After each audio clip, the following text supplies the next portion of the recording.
Hello there, and welcome. Well, yesterday I talked about the idea of a flipped classroom where only classwork counts. Tests and work done in class count. And so I wanted you to think about the design of how that might work.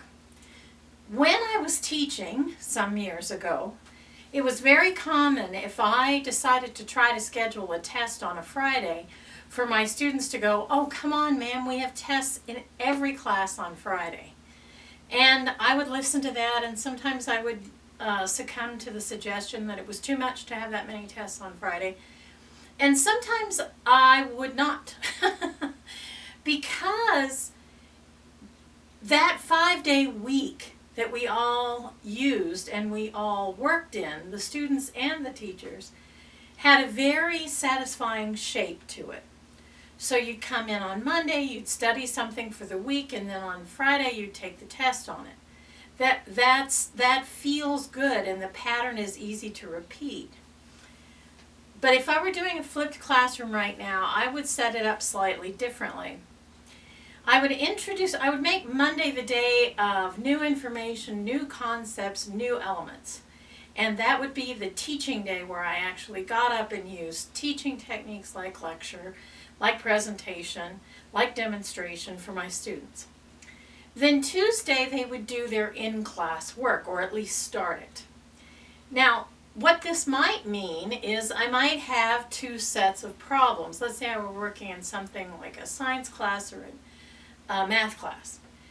I might have a set of problems. One set would be for them to work while they're in the room, and one set would be for them to use if they decided they wanted to practice while they weren't in the room during other times of the day.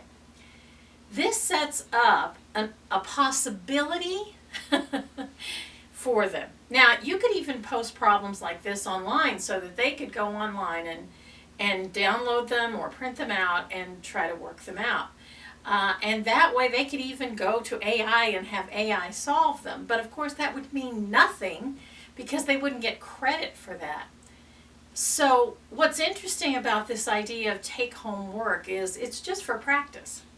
But the real trick in this design that I think might work is the design of the week. New concepts Monday. Tuesday, in-class work where students can approach me or I approach them as they work through the new concept material. On Wednesday, I would address remediation.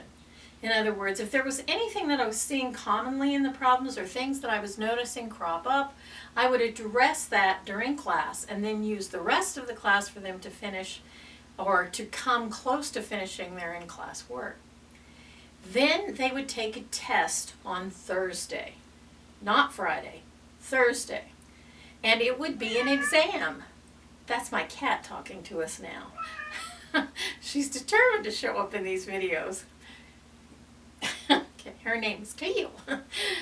All right, so the test on Thursday, and then on Friday, I would have the work submission day. In other words, the classroom work submission day, which would mean that I would allow students to go in, have their homework checked, and if they have some wrong answers, have a chance to redo the wrong answer questions so that they can submit it by the end of the day.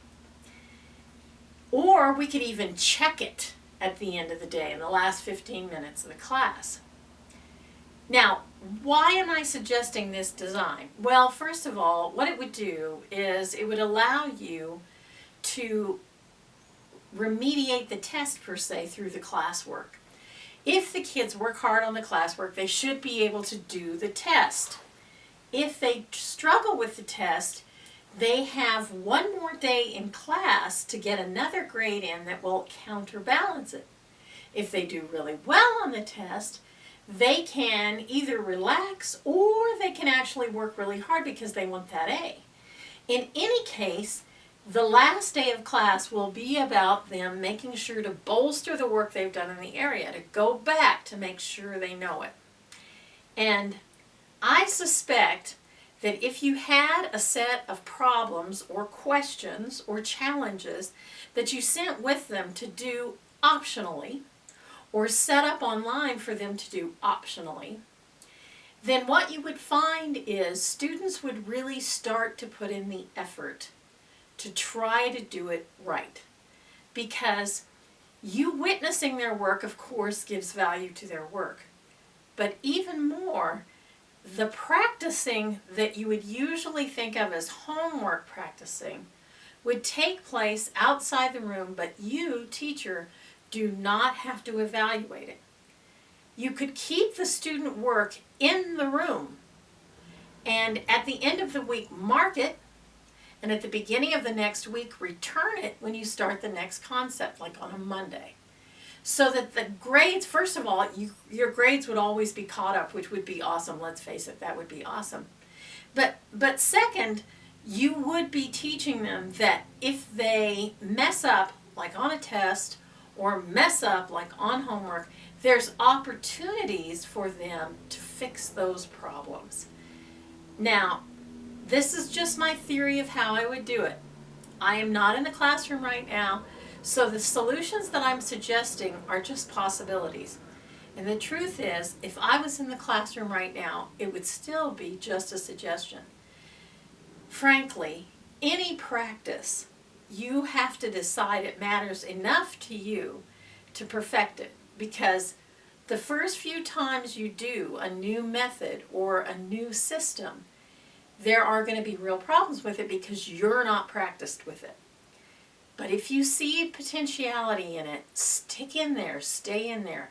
You can solve this. And maybe AI will provide us all with an opportunity to re-examine what we consider mastery in different fields. That's it for today.